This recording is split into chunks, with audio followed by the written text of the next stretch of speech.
we're in this cornfield today. It's the 14th of April, and I got a lot of phone calls the last couple days seeing if I could plant the corn. Customers were phoning and said, would it be a good idea to start planting corn already because of the warm temperatures that are coming?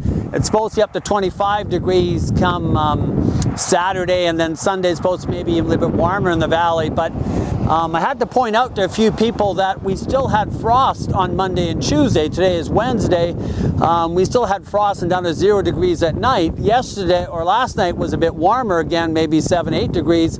So, but the soil, I put a thermometer in the soil and we checked to see what the soil temperature is.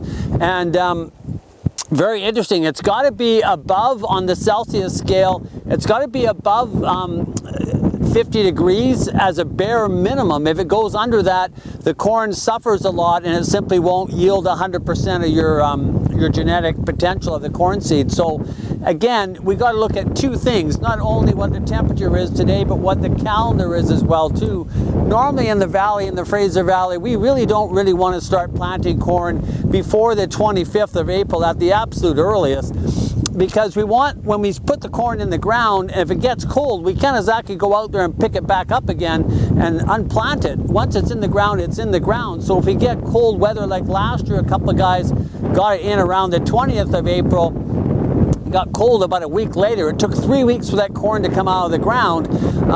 It came through not too bad, but again, the nicest situation, if you can plant, let's say, on the 5th of May and it pops out of the ground within 7 to 8 days and it never looks back, it keeps growing all the way along, that's the best conditions. When I put the thermometer in the soil here, it started to read around 10 degrees. This was yesterday, 10 or 9 degrees Celsius. And so we want it close to that 15, 16 degree, and we also want the calendar further ahead too, so that we're pretty well assured we're not going to get those cold nights, number one. Number two, and we also get longer daylight hours as well, and so the temperatures become more consistent after the 5th of May. I always say, in the 43 years experience that I have in the valley working and watching corn plants, the ideal time to plant would be any time between the 5th of May and then have everything all done by the 15th or the 20th at the latest.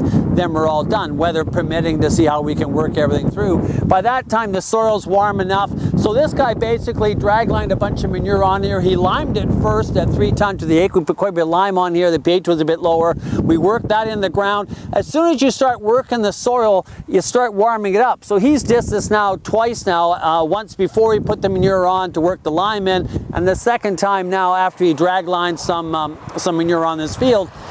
So that's warmed it up. Compared to one day to the next day, it's warmed up about a degree and a half.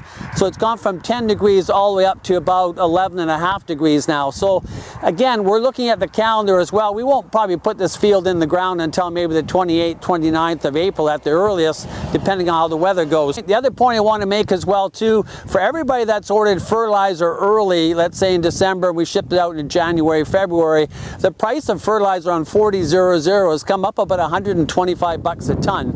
So that looks really good for those of us that have bought it in advance. It was money well spent to get ahead of time, have it stored in your machine shed or your bunker silos. Now you can get at it if you need to put fertilizer on the winter wheat, which you've all done on the grass fields. I hope those are all done too. And then, so the savings is basically there this year with COVID, I guess, and maybe the way the shipments and the way the amount of corn and canola that's going in the prairies because the pricing they're going to be getting for it. There's a huge demand on fertilizer, so that's why the pricing is obviously jacked up. So again, take a look at your fields. If you want to get some of these fields planted early, put the manure on, disc it up, get some air in the soil. That definitely warms it up tremendously and it dries it out. So we can dry the soil out, we're warming it up. Those are two things. One thing you shouldn't do is come in there, plow it, work it all within 24 hours and seed it. You got to let the air get in the soil and warm up and dry it out. And that makes a big difference for corn plants. Corn plants are heat-loving plants. They don't like it cold and wet. They like it warm. So with that, let's see how the planting season goes along.